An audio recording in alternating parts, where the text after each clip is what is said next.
परमपूज्य स्वामी स्वरूपानंद जीवन साहित्य दर्शन या डॉक्टर अशोक कामत आणि प्राध्यापक म. कुलकर्णी तथा स्वामी प्रज्ञानंद यांनी संपादित केलेल्या पुस्तकातील 6व्या विभागातील आज ऐकूया डॉक्टर सौ सुनीती दुबळे यांनी लिहिलेल्या स्वामी काव्यातील परतत्वस्पर्श या लेखाचा भाग 4.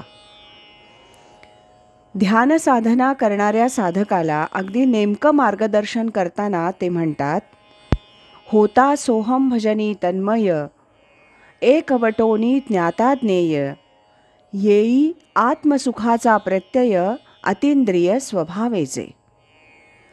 ध्यानकाळी येणाऱ्या अनुभूतीबद्दल ते सांगतात. नाद श्रवण प्रकाश दर्शन तेथे श्रोता द्रष्टा कोण, तो आत्माची मी हे ओळखून तदनुसंधान राखावे. सदा स्वरूपानुसंधान हेची भक्ती हेची ज्ञान, तेणे तुटोनी कर्मबंधन परमसमाधान प्राप्त होय. त्या अनुभूती घेणाऱ्याचा शोध घ्यायचा आहे आणि त्याचा मार्ग तो आत्माची मी सोहमचं अनुसंधान हा आहे. स्वामीजींचं गुणवर्णन थोडक्यात करायचं तर अमानित्व, अदंभित्व, अहिंसा, प्रेम, दया, क्षमा, शांती, नम्रता, नेमस्तपणा, प्रसन्नता इत्यादी जी संत लक्षणं भगवद्गीतेनं अथवा ज्ञानेश्वरी दासबोधानं सांगितली आहेत, ती सारी त्यांच्या ठिकाणी एकवटली होती. प्रतिकूल परिस्थिती परिपूर्ण बोध करून घेण्याच्या प्रयत्नात आड येत नाही, किंबहुना ती प्रच्छन्न वरदानच असते हे स्वामींनी सिद्ध करून दाखवलं.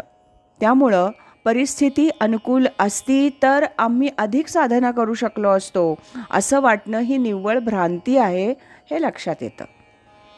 स्वामी काय होते हे समजून घ्यायचं असेल तर त्यांच्या कृश शरीरयष्टीचं, त्यांच्या दिनचर्येचं, त्यांच्या आवडीनिवडीचं, वेशभूषेचं, खाण्यापिण्याचं, निरनिराळ्या सवयींचं कितीही वर्णन केलं तरी भागणार नाही. कारण अगाध अपार असं गुरुतत्व त्यांच्या रूपानं साकार झालं होतं. ते मायातीत असल्यानं अवर्णनीय आहे, शब्दातीत आहे. त्यांच्या अभंगातून प्रकट होणारा उच्च कोटीचा बोध, त्यांची उच्च आंतरिक स्थिती समजून घ्यायला हवी. त्यासाठी ते बोधाच्या ज्या उच्च पातळीवर वावरत होते तिच्या आसपास जाण्याचा प्रयत्न करायला हवा. त्यांच्या ठायी स्पष्टपणे अनुभवाला येणारी दैवी गुणसंपदा हस्तगत करायला हवी. त्यांनी त्यांच्या वाङ्मयातून जे मार्गदर्शन केलं आहे त्याचं अनुसरण करायला हवं. त्यांनी प्रेमानं, दयेनं, क्षमेनं, शांतीनं, आंतरिक कळवळ्यानं साधकजनांवर जे ऋण करून ठेवलं आहे त्यातून अंशतः तरी उतराई व्हायचं असेल तर त्यांच्या उपदेशानुसार भगवत प्राप्तीची वाटचाल करायला हवी. असं काही घडू शकलं तरच खऱ्या अर्थानं त्यांची जन्मशताब्दी साजरी केली असं होईल.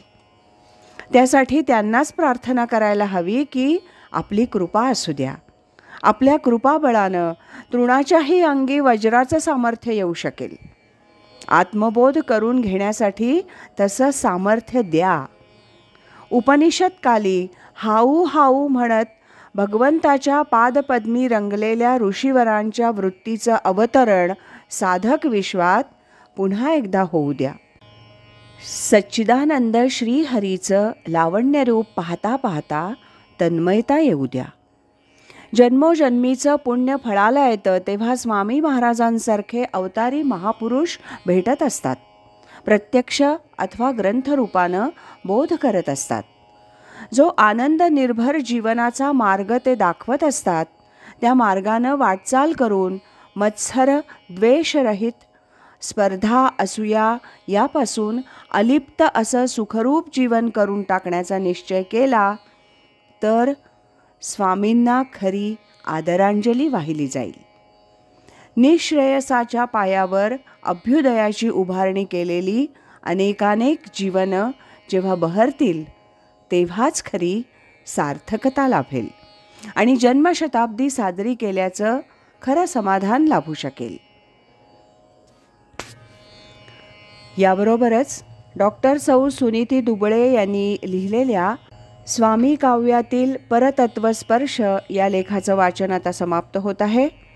उद्यापासून आपण प्राचार्य रामदास डांगे यांनी लिहिलेल्या प्रक्षिप्त ओव्यांच्या संदर्भात श्रीमद अभंग ज्ञानेश्वरी या लेखाचं वाचन क्रमशः ऐकूया.